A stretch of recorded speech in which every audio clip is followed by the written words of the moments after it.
The streets are talking.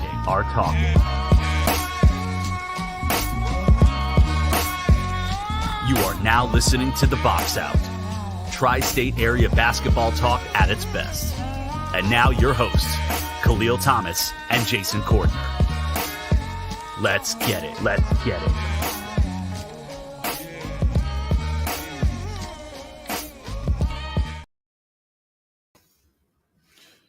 From NJ to BK and the world, this is The Box Out here on the One Podcast Network YouTube channel. My name is Kahlil Thomas. Joining me in just a few minutes will be Jason Cordner from Brooklyn, New York. And the plan was to have a show after Sunday's Game 7, Knicks Pacers, win or lose. We were going to have a podcast. We were going to have the YouTube show.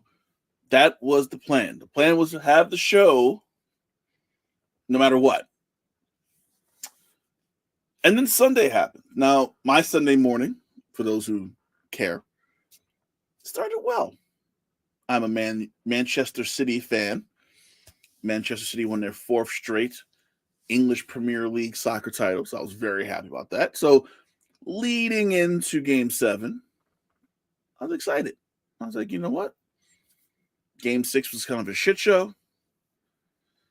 Let's go to Game 7. It's on the home floor. It's at MSG. The atmosphere is going to be great. Rumor had it that OG Anunoby was going to play. Rumor had it that Josh Hart was going to play. OG, I didn't know what he would give us, but, you know, it was something. Josh Hart was going to play balls out no matter what. So going into the game, I was very excited. I was hyped. And then the Pacers proceeded to shoot like 92% from the field. I don't even know what the hell happened on Sunday. Let's call it what it is. It's hard to beat a team that cannot miss. And that's what happened. The Pacers could not miss a shot on Sunday. And it started on Friday. Friday night Game 6, Knicks up 3-2. It started, and it seemed like every shot Indiana put up just went in. Every shot. Every single shot they put up, it went into the net. It was insane on Friday night. I was watching with a friend of mine, and I'm like, the Knicks can't win against a team that isn't missing anything. So it started Friday night and carried over to Sunday, where I don't even know how many shots Tyrese Halliburton, Aaron Nesmith, Miles Turner, TJ McConnell, and then a score of thousands, apparently. Everything they put up just went in. Every single shot they put up just went in the net. It was insanity. And the Knicks can compete. Then you add in Jalen Brunson. I think it was, I'm hearing hand, finger, wrist. Something got hurt. He was out. Once he was out, we knew the game was over. So the Knicks go down 130-109 in Game 7. Their season is over. And I will take this to my grave. I will take this down. People are going to say, not true. People are going to deny it. People are going to kind of poo-poo it. The Knicks had the worst possible injuries at the worst possible times. Yeah, Julius Randle, obviously, he missed pretty much half the season with his shoulder. OG got hurt during the season, came back, played in the playoffs, got hurt in this series. Josh Hart got hurt in Game 6 really early, which I think really affected the game in Game 6. Obviously, Brunson gets hurt. He lost Bogdanović early in the series, early in Philadelphia series. It was a never-ending. Mitchell Robinson, he went down. It was a never-ending med unit for the Knicks. And I will say this, and this is what I'm going to say that people will probably disagree with me on, and I don't give a shit. If the Knicks was 100% in this series against Indiana, I'm saying it right now, the Knicks win that series. Point blank period. As I bring Jesse Corner from Brooklyn, New York. Jay, what's going on, man? Not much. 100%. Man, if they had Bojanovic, they would have won the series. They just had one more guy. Yeah, here's my thing. I feel like people are really fast to kind of shit on the Knicks and shit on, game 6, game 7, they no show, they didn't show up, blah, blah, blah, blah, blah, blah, blah. At the end of the day, they were shorthanded. They were down to playing whoever was left. Alec Burks had a big game 7. Obviously, Dante DiVincenzo came out in game 7, but you're playing bodies that Tibbs didn't really want to play. He didn't want to play Precious. He didn't want to play Alec Burks. He was kind of forced into it. So by game 7, they're on fumes. And then Brunson gets hurt. If you have a healthy Knicks team, they win this series no matter what. Oh yeah, they would have finished this series off at 5. It all goes back to like if that Hail Mary shot didn't go in game 3, like Indiana really talk about catching breaks. They caught a shorthanded Bucks team. They caught a shorthanded Knicks team, and I think they're about to get the breaks beat off of them by Boston without Porzingis. Yeah, I think it's one of those things where, like you said, if the Knicks win game 3, we're looking at a series that's going to, like you said, 5. I would have said probably 6. So maybe 4-1, 4-2 series win for the Knicks. Even shorthanded against Boston, especially without Porzingis for games 1 and 2, I feel like, you know what? You could still make it a series. Like you could maneuver things. Mm-hmm. Here's my issue, and I feel like if you listen to sports radio in New York City, they were really kind of shitting on this idea of don't blame Tibbs for rotations, don't blame Tibbs for playing the guys too hard, blah, blah, blah. You can't blame him for the injuries. I'm not going to blame him for Randall getting hurt and Bogdanovich getting hurt and OG getting hurt. I think OG came back too soon and then went right back to playing 35 minutes a game, and I think that kind of killed him in the long run. I can't kill him for Josh Hart, though. Josh Hart 100%, had no business 100%. Playing 48 minutes every single game, every single night, no matter what. I blame him for Josh Hart getting hurt. I blame him for because it didn't seem like anything crazy happened to Josh Hart in game 6 when he got hurt. Right. That looked like exhaustion. Those are exhaustion ab pains. And I think Tibbs is the blame for that. And not just for this game, but Josh Hart went from playing 25 minutes a game in the regular season to playing 48. At some point, and no one asked him the question because, I think people were probably scared to ask, does this kind of jolt him a little bit to go, I need to probably extend this rotation a little bit and maybe go 10 deep instead of like 8 or 9 deep? No, 100%. But this is where Tibbs trusts the guys that he trusts. I felt like he could have went to Burke a little bit more in the series. Or hell, he could have even got Jericho Sims playing more playing times because you needed the bodies or you needed to buy time for these guys to get a little bit of rest. So I think what happened in game 6, you know what? It's oddly enough, the 2 back-to-back games that they lost, I felt it was definitely because of nutrition, because the lack of game 7 was at 3:30 as to last Sunday where the game was also at 3:30 after playing on Friday. These guys were just spent. I mean, I don't want to say have excuses for them because they really did. It took a shorthanded Knicks team and a historic shooting performance in game 7 to knock out the Knicks. This is what Indiana had to do to win game 7. And I think, the team should hang their hats on it for that. But at the same time, Tibbs going into next season, he might really want to watch how he wear and tear these guys, especially if it's going to be a gross long league season where, you never know what the back-to-back schedule will look like. Yeah, and you said it took a lot. It took a 60+% shooting game. Crazy. And pretty much, I said on Friday, even on Friday, I'm watching the game with a buddy. I'm like, are they making every shot? It doesn't seem like every shot they're putting up is just going in no matter. It started Friday and it carried over to Sunday. And here's where we are.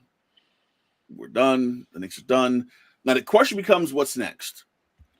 Jalen Brunson's eligible for an extension. You still have Randall. DiVincenzo's there for another year. Is there any places, and I'm going to bring up in a second what their cap space situation looks like, but, a lot of people say run it back. Run it back. If you have a team as is, you make a deep run. Everybody got hurt. I don't think so. You don't think just run it back again? I think you got to look at the landscape of the East coming in next year. Philly has a lot of free agency salary cap. They could go get somebody like a Paul George. You know, the Bucks will figure something out. They're going to be viable. The Hawks just got the number 1 pick. They could flip that number 1 pick to go get somebody they could figure out their situation real quick. They either move off of Trae Young or move off of Murray and flip one of those 2 guys plus number 1 pick to get an all-star caliber player in return. So that's a situation you got to look out for. Orlando's going to get better. The Pacers are going to get better. It's one of those. I feel like you could run it back, but then you're not going to be the second overall. You're going to probably be like back to 4th or 5th where you were going into last season. So I think you do got to make a little tweak to the lineup. I think if you run it back, you run back the Villanova core. I think that's to be the core you go towards your future. I think Randall's contract, it's a friendly contract where he can move off of him and get some good compensation back and figure out the roster that way. I think Randall's the odd man out, not because of his previous playoff performance, but just him getting injured, and now we're finding out what this Nova nucleus can do without him. So I would flip Randall. Got to bring back Hartenstein. OG is a question mark because he's starting to be injury riddled. So I don't know if you want to bring him back for top dollar, but that's another conversation that they will have to. They have a lot of offseason chess moves they want to play. But of course, what my favorite move I think they should play is go get Bridges out of Brooklyn. Mm-hmm. Hanging out Liberty games ain't gonna cut it for him. He needs to be at the Garden and playing basketball with his brothers. So Randall signed 30.3 next year. Brunson's 24.9. He's eligible for an extension. I think the Knicks will give him the extension. I think it's 4 years, 163. I heard he's willing to take a discount because he wants to make sure that OG and Hartenstein are re-signed. Like he's really into run this thing back. Bojan, he's set to come back. Josh Hart's obviously gonna be back. He signed the new deal last year. Mitch is signed through next year. DiVincenzo, like I said, 11.4. Ochua has a qualifying offer of 6.2. I'm not sure you bring him back. I'm on the fence about him because obviously it's something that he did that irritated Tibbs, where Tibbs didn't want to play him anymore. So I'm not sure if you put that 6.2 qualifying offer out there and if it's even worth it at that point. All right. Obviously, Miles McBride is there. He signed a new deal before the season started. There was a lot of talk on Twitter about possible Bridges trades today, and I think one of the deals saw Bridges and Dorian Finney-Smith to the Knicks for Randall, DiVincenzo, and 3 first-round draft picks. I'm not giving up DiVincenzo. I feel like if it's Randall and those 3 draft picks for that's Bridges, enough. That's enough. If it's just for Bridges, I think it's enough. But I would say throw in a Dorian Finney-Smith, throw in any other piece the Nets got. I don't know who the hell the Nets got right now besides Cam Johnson and Cam Thomas. And Cam Thomas, it's his team right now, so Cam Johnson would be the only other guy. I think of Bridges, and I talked to someone the other day, and he said that does he fit with the team? Because you're like, oh well, you have Brunson, you got DiVincenzo, you're gonna have OG, Randall, and then Mitch or Hartenstein if they come back. DiVincenzo was a bench player. DiVincenzo wasn't a starter when the season started. He became a starter just out of necessity. Out of necessity. OG, like you said, the injury issues become a question now. Like, what do you do with OG knowing that he gets hurt constantly? He got hurt in Toronto. If you were, if you were in the Knicks, would you make this move? Would you say, let's get another member of Nova, move DiVincenzo to the bench, where I think coming off the bench, I think DiVincenzo playing 25, 26 minutes a game is perfect. And you could have her, or even Brunson, DiVincenzo, Bridges, Randall, Robinson. I think it's a hell of a starting 5 for an NBA. I'll say that Bridges is a more polished, better overall player than what RJ Barrett had the potential to be. That's number one. I think he's what RJ should have been. That's number one. Number 2, if I'm the Knicks, I'm going to the Nets with this. This is how I'm selling it to the Nets. Jaylen Brown, Jason Tatum, and now Houston. The pick that should have been yours is another lottery pick. So you lost 3 lottery picks in the last 10 years because of bad management. all to say. I would say the East is getting better. You don't really have your picks. You only have the Phoenix picks coming up down the line. Let us help you. Let us help you be great again. We'll give you 3 first-round picks. We'll give you an all-star. And now you could probably use some of those assets to maybe go get Donovan Mitchell, because I'd rather see Donovan Mitchell in Brooklyn or Miami than the Knicks, to be honest with you. So I think that's the selling point you go with. Maybe the Nets could get those assets from the Knicks. Maybe they could flip Cam Johnson to maybe get Donovan Mitchell, or maybe get Damian Lillard if he's unhappy. But I feel like the Knicks have draft capital to give 3 to the neighbor, to their neighbors. And an all-star, because I feel like if you get Bridges, you really don't need Randall if you're going to bring back Hartenstein and Mitch. So I forgot, too. Detroit's pick that the Knicks had was lottery protected. So the Knicks don't get Detroit's pick this year to get it next year. So that pick's going to be a high pick, too. So if you pay, hey, you know, I'm not sure if you'll give the Nets an unprotected pick. And I think next year's draft is supposed to be much better than this year's draft. Oh, yeah. This, I will say, and we have to do a show on the draft in a month, and I'm not looking forward to it. No offense. This might be the worst draft of my lifetime. I have not seen a draft this bad since the Olowokandi draft, maybe? I was thinking Olowokandi. Good call. Yeah, I think the Olowokandi number 1 pick. That was exactly who was in my head. Yeah, I can't think of a worse draft than when Michael Olowokandi went number 1, because it just seems like there's no. I think what Ryan Russillo on Bill Simmons said. He talked to a few GMs and he said a GM said this is like the draft starting at number 9. Yeah, I did hear that. I'm like, damn, that's bad. That's awful. I feel bad for those guys. And we got back-to-back picks, and you know, there's a good chance we're not drafting that night again. Yeah. Bruce, welcome. I hate you. Let's go Pacers. Oh, you suck. I hate you. Bruce, always a pleasure. What's up, Dad? You have a nice core. I don't think you break that up. You have a lot of good teams 100%. That will be on the come up. However, there is nothing like being familiar with your teammates. True, but Bridges is familiar with Brunson and Hart and DiVincenzo. So yeah, we talk about familiarity. Perfect example of that is Bridges coming to the Knicks and making it Villanova York. So we're all in consensus that it is no longer Julius Randle's team, right? Because I just want to make sure. Long gone. I just want to make sure Julius knows this.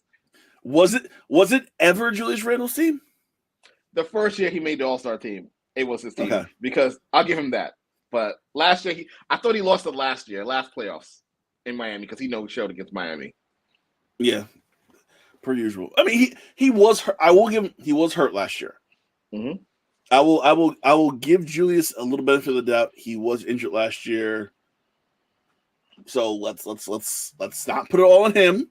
He was beat up because he was a victim of the Tibbs rotation. So I will only give him a little bit of props for that. But besides that, no, Randle needs to go. And I know. And if we had Randle against Indiana, we win that series. I'm putting that out here. I'm going to put it on the line. If Julius Randle played in this series against Indiana, the Knicks wins the series. Oh, 100%. Point blank period. Because you already had an undersized Hart going against Siakam. And Siakam was just bodying him back down low. Siakam he shot really well from the outside, but Siakam had a lot of his points inside because you didn't have that threat because, whether it's Mitch, whether it's Precious, whether it's Hartenstein, they were worried about Miles Turner, which still bothers me because Miles Turner barely goes inside and they just will leave him open. What was crazy is that he barely goes inside, but I felt like he hit like 75% of his threes he attempted this series. And if I see another Knick go for a pump fake, oh my goodness, I'm just going to lose my shit on Sunday. Like every pump fake Indiana did, they're like, oh no, and they got in the air. I'm like, they're doing the same shit over and over again. Like what are you doing?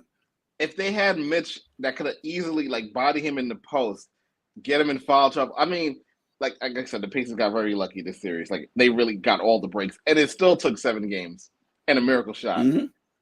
And a miracle shot. So I'm happy. Listen, we got to where we got to. We got to game 7 without, and they're already down 7-0 to Boston. And here we go. And there we go. DiVincenzo more valuable than Randall now, according to Bruce. I kind of agree. I kind of agree. Well, no, I will take that back. I'll take that back because Randall's contract is so player friendly. We could get some good assets for it. So I'll take that back. And TJ McConnell, the Knick killer. That I hate him. I just hate TJ McConnell. Just like Doug Eddert from St. Peter's, just terrible man. So obviously, like you said, Indiana's already down against the Celtics. I want to talk about the series because I feel like this is a series that everyone's kind of expecting the Celtics kind of run through and just be easy. Do you see it the same way? Do you see the Celtics kind of running through the Pacers, or do you see this being a competitive series? If Indiana doesn't get game 3, it's over in 5. If they get game 3, it'll be over in 6. That's how I see it. Do you see Porzingis not playing tonight in game 2 being an issue, or do you think that's really not a big deal? I think they don't need him until the finals. I think I would rest him out, make sure he's good until maybe the closeout game of this series. But it's not this series they need him. They need him for the finals. All right, so Celtics going to win. Right, we're in agreement. Celtics, they got this. It's already 12-0. 9 minutes to go in the first quarter. God damn! Oh my God! There you go. The game just started. See, I'm not. No, moving on. The series I want to talk about is the series that no one saw coming. Mavericks Timberwolves for the Western Conference Finals. I don't know who in Vegas bet this series happened. I don't know whoever did. They made some money. I will say this, and Kendrick Perkins was on Pardon the Interruption today, and he said that for Dallas would not be where they are today, right now, without Kyrie Irving on that team. How big has Kyrie Irving been, and how surprising has he been that he's kind of just played ball and not really done anything stupid this whole season? I would say a little bit of last season, too. He didn't really do anything crazy last year towards the end of the season. So it's good to see that they worked it out. The roster's actually constructed pretty good for those two. But I think the problem they had last year was the roster was incomplete. I think that what they got now, it complements both him and Luka. And it's great to see Kyrie, back in playoff form. With all that said, I think Minnesota's going to smoke them. I think Minnesota's going to beat them in 5. I don't think they got the bigs. They don't got the size. I think this is where Karl-Anthony Towns, he's going to, the way he's going to spread the court, this is what's going to hurt them. Because I don't think anybody can contest with him. Whatever shots they don't miss, Gobert's going to be down there in the camps in the post to get the rebounds. The lack of depth at the front line is what's going to hurt Dallas in this series. I think it's going to be more competitive than that. I think the underrated moves that Dallas made, P.J. Washington, Daniel Gifford, I think those are going to make a difference because now you have, especially Gifford can go up against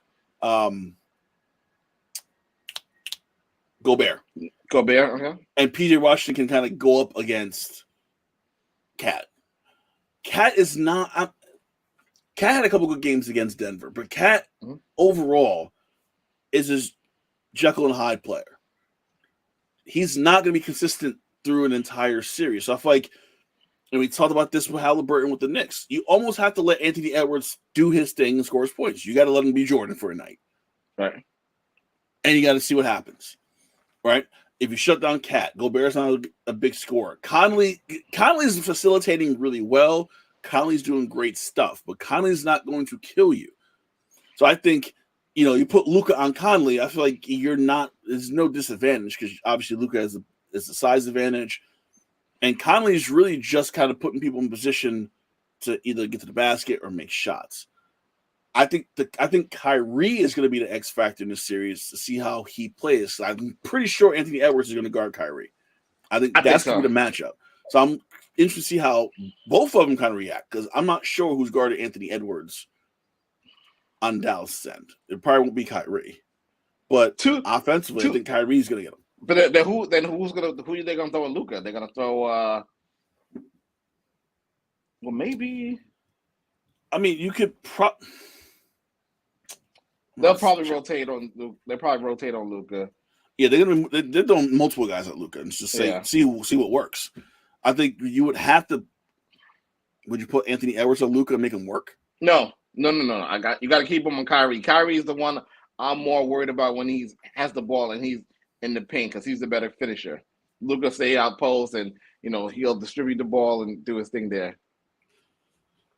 Yeah, that's gonna be interesting to see who gets the Anthony Edwards assignment and then who gets the Luka assignment. Yeah, that's gonna be very compelling. I'm curious to see how that plays out. Derek Jones on Anthony is what Bruce is saying, which I just read actually because that's perfect timing. So Derek Jones will guard Anthony. So we'll kind of see what happens. You saying Wolves? How many games? I said 5. I think 5. It's gonna go 7.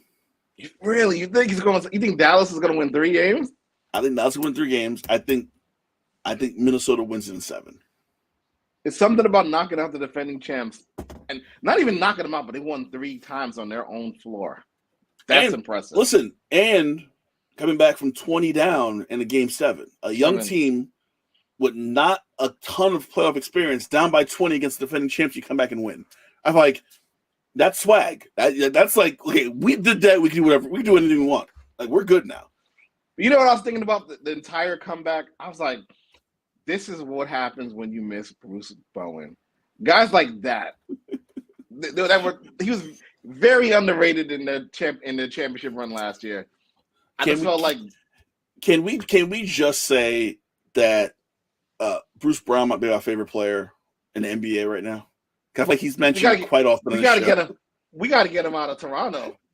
We're gonna get him on the show. We're gonna get him here and talk to Bruce Brown. Like, yo, how are you just like the most valued NBA player in current NBA right now? Because it seems like wherever you go, you get impact. And once you leave, he left Brooklyn, they fell apart. Left Denver, they got eliminated after winning the championship. It seems like when he leaves teams, they just kind of split. 100%. So I think Bruce Brown is the glue to a championship team. So hint, Knicks. Check it. Oh, somebody asked me a great question, and I'll pose it to you. Mm-hmm. Has Anthony Edwards surpassed Ja Morant? Oh, hell yeah. Okay. Was that even a doubt? Just want to make sure. No, I'm convinced that Ja Morant, I think, on his best day, could still be that Ja Morant from like 2 years ago. But Anthony Edwards has gone up above and beyond. You saw Anthony Edwards in the World Cup or the qualifying. I think you saw flashes of this there. Now, obviously, different situation, and he really didn't get the playing time he probably should have got. But you saw flashes like, okay, there's something there. It's okay. We've been waiting for this. Bruce with the perfect. Who is Ja Morant? That's a very good question. He's a dude that beat up a kid. I don't know, or something. I don't know what the hell he did. He did something. Moving on, I'm gonna go to WNBA because opening week was last week, and Bruce 4-0, New York Liberty. What's up? I've been to many Liberty games and Nets games. I've never seen an atmosphere like it was on Saturday afternoon, where you've been to the Barclays many times for a press run. Mm-hmm. Would you believe, when you entered for the press section, they had to turn that into they had to let folks in that way. So the line to get into the press door was all the way back by the VIP entrance. So they had like 3 separate lines on that side of the street. I didn't want to be that guy to take a picture, so I didn't take a picture. So I literally had to tell security, hey, I'm media, and that was the only way I cut through the line, or else I would have been stuck on that line. I've never seen that building look like that for a concert, for a Nets game, or a Liberty game. I think the only time I saw the Barclays like that was probably Duke, North Carolina ACC tournament. That was the only time I saw Barclays even remotely close to that height. That you sent me a picture, I was watching the game. That level of like, oh shit, something big is happening here. That was the only time I've ever seen Barclays like electric like that. Obviously, Caitlin Clark was there. We'll talk about her in a second. Bruce said in the chat they're playing garbage teams, which, okay, you play who gets put in front of you. Yeah, play who in front of you, yep. Because then the complaint would be, well, they're not beating the teams they should beat. So it's like, okay, not to beat the teams they should beat, but also it's a shitty schedule. You play who you play. Like, that's what has got in front of you. And yeah, they haven't got to the Aces. They haven't got to the Sun. I think they played the Sun. They haven't got to like the major teams. They haven't got to the other undefeated teams in the league because there's 4 of them right now. We'll get to them. What are your thoughts when you saw them on Saturday? What are your thoughts on Saturday? I thought like I was texting you. I was like, wow, the physicality. I love it because this was we always said what was lacking from them. So I feel like the chemistry is building as they addressed it at the end of the game. They're building off of that from last year. I think just being more physical, passing the ball. I think they shot like 55% threes of that night against the Fever. But overall, I'm loving what I'm seeing from the team. The play, everything's been great. Stu's doing her thing. Sabrina with the wicked crossover on Caitlin. I really enjoyed that. Mm-hmm. And I think the early test for them will be Thursday night against the Sky. I want to see how they handle those big girls over there. That front line. I want to see how they handle that. So I got to put this up because we love Bruce. Stewart looks meh to me.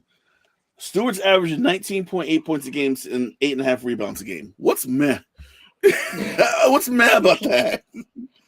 Jonquel looks disgruntled. She's averaging 17 and 9.5. Like what? Yeah. She looks disgruntled because she wants to win. She wants a title. She wants to win. Yeah. She's playing angry. I think what's happening is they saw what they had last year. The hype of like, oh, we got Sloot, we got Brianna, we got Sabrina, but Nigelene Hamilton was there, and I feel like there was a lot of hype. Right. They won the Commissioner's Cup against Vegas. They felt like, okay, we got their number. We could beat them. And they get to the WNBA Finals and then kind of don't really do much. I really wish they didn't hang that banner up, by the way. It looks very odd up there. Oh, it's up there. It's still up there. Yeah. It's still up there. It's like the Lakers in-season tournament banner. Pretty much. Oh, God. I think there's a little bit of an edge. And, yes, they haven't played the top teams. And Bruce is right. They haven't played the best teams in the league. But there is an edge to this team because they realize, like, the expectation was so high for them last year, and they didn't meet them. And they know people are doubting them. They know Stewie's being doubted. Sabrina's being doubted. Jonquel's being doubted. But Nigelane's being doubted. Courtney Vanlis was being doubted, even though she should probably take a lesser role because she's, not. Everybody's already calling for the Aces to three-peat, so there you go. So I think the edge they're playing with is helping. They just got to kind of keep it going, especially against those bigger teams, because those games are going to get bigger, more important. And just like teams are gunning against the Aces, they're going to gun for that Liberty too, because they know 100%. What the Liberty stands for. In addition to the Liberty, you have the Sun, the Aces, and the Lynx, all undefeated. Connecticut 3-0, and Aces and Lynx are 2-0. I know the Aces only played 2 games, but in those 2 games, I'm still seeing dominance. I don't 100%. See, like, I don't really see, besides the Liberty, maybe the Sky once they get Cardozo back. I don't really see a team in the league right now that can go head up with the Aces except the Liberty right now. The Sky's really young. I think Connecticut, we keep saying Connecticut's on a downturn, or at least me. Yeah. And I feel like they're still staying around. But I still just don't see that one team that's like, that's Aces. They got the Aces number. No, 100%. I think at the end of the day, it's still going to be Liberty, Aces up top, with Connecticut hovering right there. It's safe to say I think Indiana's in driver's seat for the number 1 draft pick again, which is probably what they want. They want their players to get reps in now. So I don't think they have high hopes for the season anyway. Well, can you think for a second of Indiana with Aaliyah Boston, Caitlin Clark, and Paige Beckers on the same team? It's going to be the Heatles / Orlando Magic in the 90s. This is going to be up-tempo, great fundamental basketball. I'm going to love it. I can see that, and I'm excited about that, possibly. Talking about Indiana, who lost to the Liberty on Saturday, the game you were at in Barclays. Caitlin Clark, first 4 games in the league, 17 points, 5.5 assists, 4 rebounds, 41% from the field, 34% from 3, 6.5 turnovers per game right now. You kind of expect this from a rookie. you kind of expect, especially a highly touted rookie coming to any NBA, WNBA, Major League Baseball, NHL, there's going to be eyes on you, and you're in those crosshairs. And other people are like, oh, well, she looks like garbage. Yeah, she does. She's a rookie. How quick do you think she makes adjustments? I feel like in college, she didn't have to make many adjustments. Right. How quick before she kind of starts to realize, like, okay, I got to kind of change what I'm doing to kind of get my game to where it should in this new environment? I think I'll give her half the season. I think let her get her reps in now, and when by the time come maybe end of July, before the Olympic break, she will figure it out and she'll get going. I mean, even though she's having, I think the turnovers are cut down. She'll get off better shots. She'll understand the physical play of the game, because it doesn't look like the first weekend she did not understand how physical some of these professional women are. So I think all of that is going to take some time, but give her by July, she'll be fine. Yeah, it's funny too, because I feel like, that first game in Connecticut, you were assuming that she was going to struggle. Like, you go into the game like, this is not going to be a pretty game for her, because she's going to. ESPN was there, the whole crew was there, eyes on her, highly rated program. Connecticut's like, okay, we got you, and they took care of her. They trapped her, they pressed her. I feel like teams early on is going to try to get her out of her game. I feel like it's going to be up to not the Fever coach, not her teammates. It's going to be on her to really adjust to that style. Where teams are going to be like, we're going to mess you up and get in your head. Can you handle it? Because I think she might have had 2-3 games like that in college where she just had a really bad game. It never really happened. She's had 4 games. She's had one really bad game. And I'm going to say the first game, because 10 turnovers is bad. And I think she got better and better and better. She's not hit Caitlin Clark status yet, but I think she is getting there. I think it's going to take a minute, though. But not even that. Look who she drew the first 3 games of the season. Connecticut and the Liberty back-to-back. I mean, that was the dealer was not in her favor.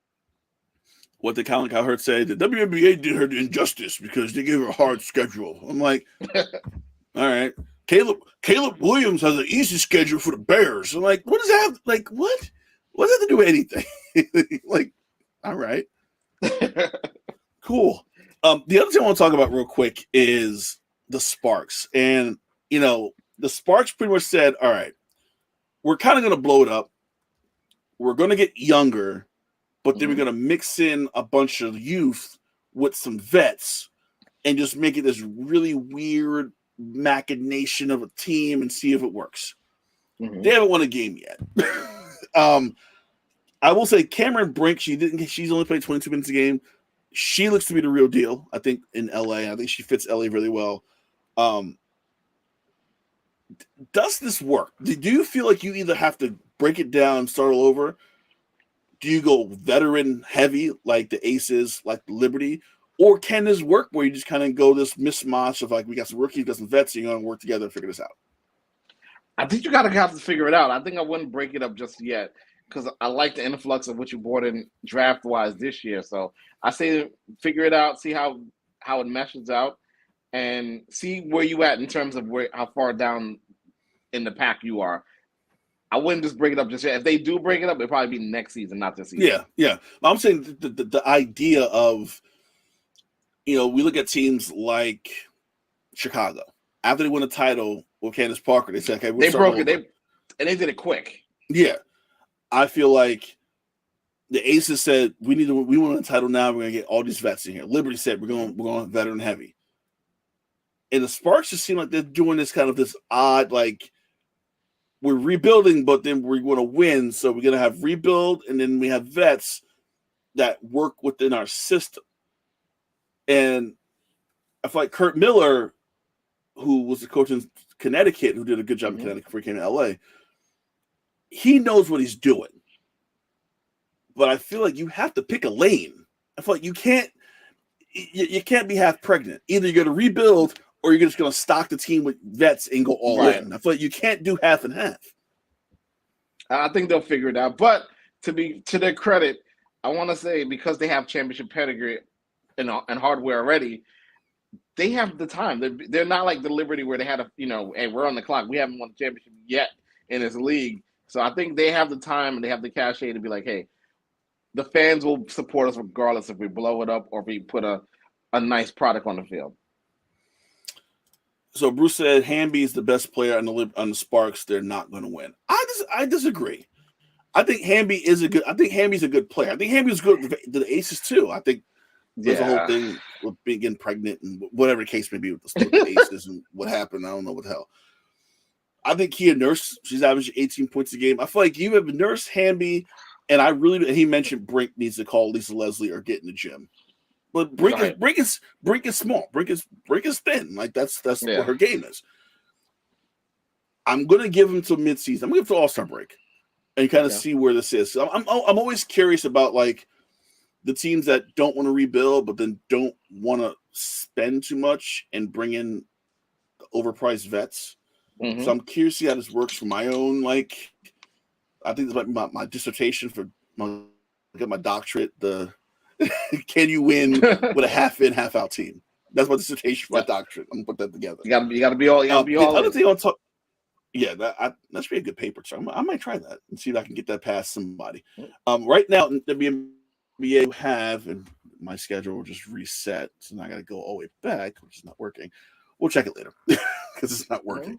The Liberty plays. Here we go. Give me a second. Here we go.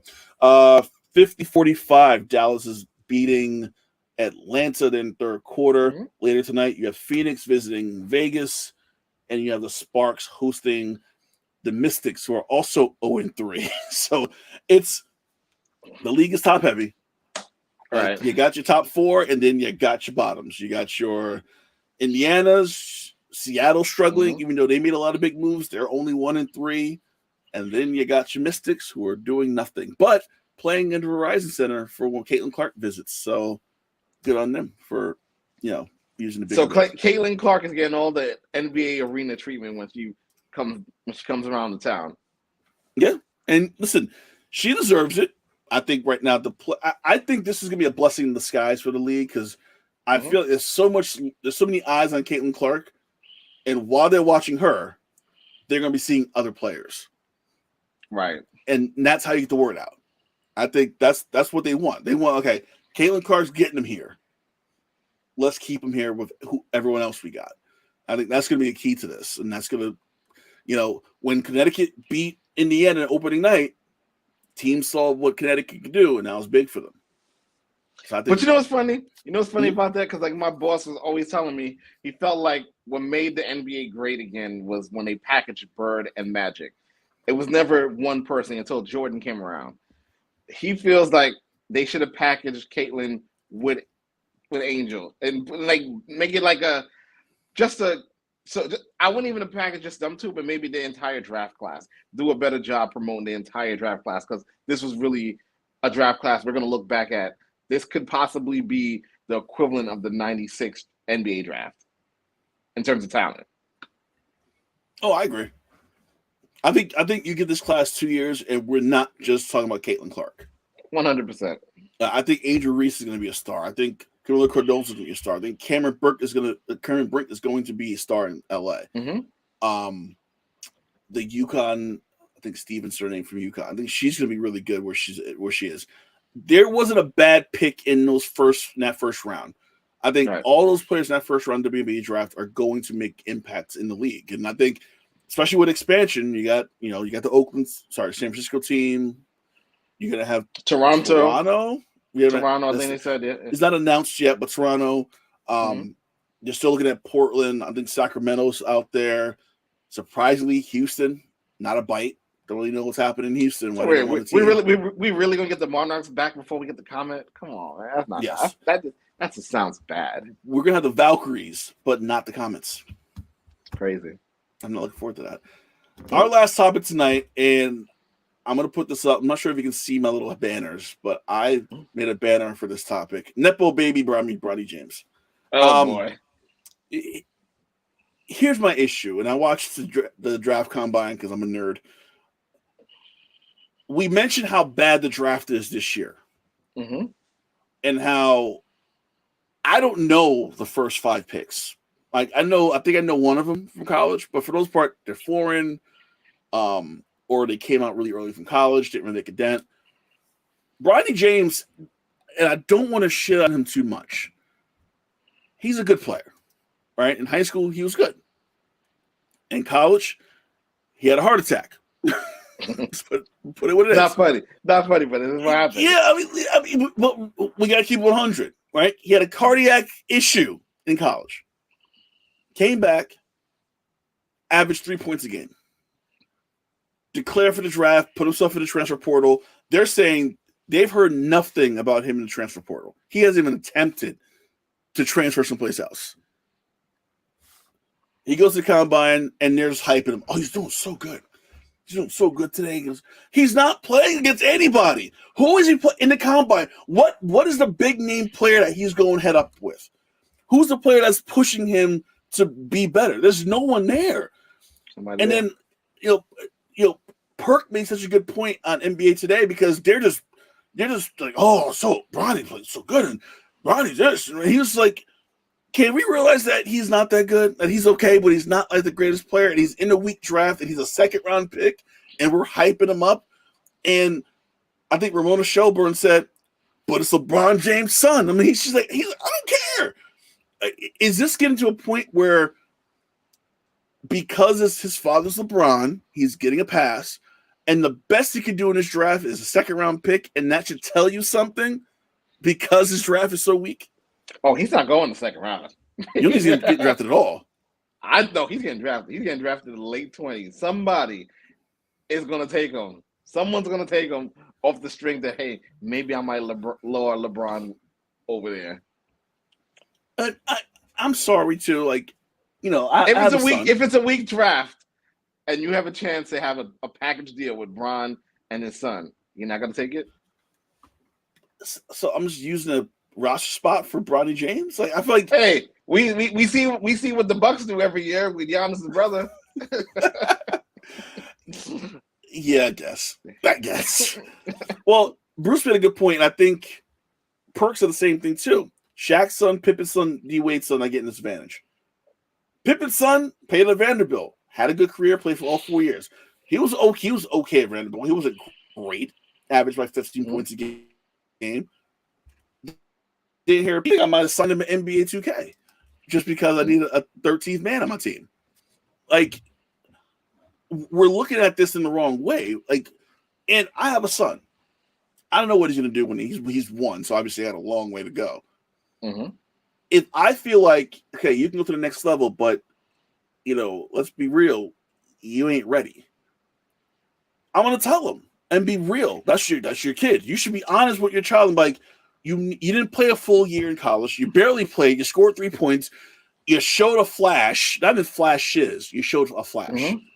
Transfer someplace else. Transfer to a Houston. Transfer to a Arkansas with Calipari. Go there for a year. Show out. Get your stock up. Then come out. But I feel like LeBron, whether he's doing it inadvertently or legitimately, there's a lot of pressure on him to come out and go to this NBA that he knows damn well he's not ready for. 100%. But it's funny? Everyone's already saying that Bryce is going to be the better of the two when he's eligible to come. And he don't even want to play ball. And he doesn't even want to play ball. Like that's the rumor. The rumor is he's not even interested in basketball. He like wants to paint or some shit. I don't know. Like it's like I play basketball because it's the family business. But in terms of me being in the family business, he's a Shane McMahon of the James family. Yeah, if I play basketball, I just want to play the flute. Like, I can't play the flute because I can play ball. Like, the hell? Like, yep. I feel bad. I partly feel bad for him, but I also don't like him because of all this shit. But you're 100% right, though, about LeBron. LeBron should have been real about it. Be like, hey, listen, there's no rush. Stay in school another year. You have NIL deals. You're not learning for money, so you might as well polish up your skills and then come into a draft, because it doesn't make sense that you can't even crack the first round in a terrible draft. That's a problem. That's a problem. So I'm gonna see if I can find it where he's projected at. It was obviously it's not high at all, but Like I'm sorry, you're gonna have a kid and you're gonna be like, hey, you ain't ready, right? Mm-hmm. Even if it's accounting and he's like, yeah, I want to go work at Wall Street, and you might go to your son like, no, you ain't ready for that. You ain't ready for that. Stay in Brooklyn, do some accounting over here, and call it a day. Yep. Like if you're the father, you want to be honest, Mm-hmm. and LeBron is not being honest. Or he's just like, you're not ready, but if you want to, he's putting the ball in his court. I'm sorry, you're 19 years old. You should not have any options in life at 19 years old. 100%. When I was 19, I was a fucking mess. So I know he's a mess. He says, wait, here we go. Brother Stores is not ready to enjoy another year of college. Go to Arkansas. Exactly. You told me Calipari won't take you on, and be like, I got you, LeBron. I'll take your son. I got him. And Calipari will put him in the position to succeed. Right now, he's just at the combine balling out against Zach Edey. It's like, okay, cool, good shit. Thanks for coming. Like, Terrible, I feel bad. Terrible. So hold on, I'm gonna check this real quick before we go and see what's projected. Oh, article front page of the NBA draft. How Bridie James improved his draft stock. What? Come on, man. Come on. Somebody look at clickbaits. But wait. Here's the subtitle. James' performance in front of NBA executive and scouts helped him jump to number 54 in ESPN's top 100 rankings. Where was he before the combine? Number 70. Damn. So you played so well, you're now in the top 54 of the worst draft in 30 years. Congratulations. Hey. Good stuff. We'll see what happens. We are doing a draft show. I know, Jason, I don't know how you feel about it, but I'm not looking forward to this shit at all. This is going to be rough. I will be. I feel like it's going to be a lot of foreign players, so I got to make sure my pronunciations are on par. So I'm going to be studying. I'll be studying a little bit before the draft. Wednesday, June 26th, our annual NBA Live draft show. We may not make it 2 hours that night. I'm not going to lie to the audience. It may be a short one based on how bad it is. We're definitely not making the Knicks picks. We're now making that. No local picks that night. We're going to keep it short. Oh, yeah. So real quick before we go, big announcement. Bruce, who's been watching us since the Just Hoop Talk days of the show, which is like, what, 2 years ago? 2 years ago. All right. Bruce is doing his own show on our network here on YouTube. Oh, congrats, Bruce. Beyond the Chat Room. We'll be starting this summer sometime. We start talking, and Bruce is going to do his own show here. He wants to do a panel show. So Bruce is going to be here spewing his liberty hatred every week on our podcast network. So, nice. Bruce, thanks so much for helping us out and doing the show, and we're looking forward to it. So welcome aboard, and you'll hear more about that as we get closer. So there's another show.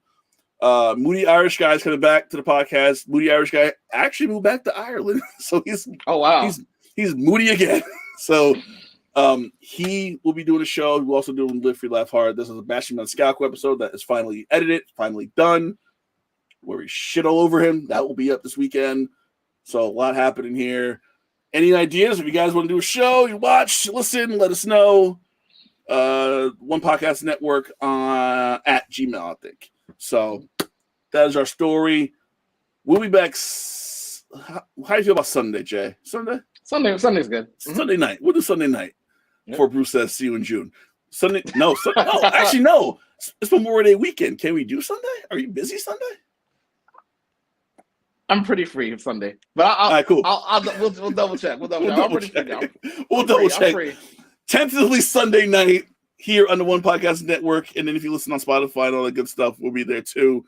So thanks so much for watching. Thanks for listening on Spotify. For Jason, I'm Kahlil. Thank you so much. We'll see you on Sunday night, 8 p.m. Peace.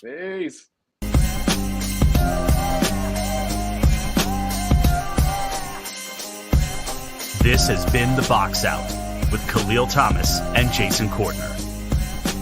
Subscribe now for the best tri-state area basketball talk.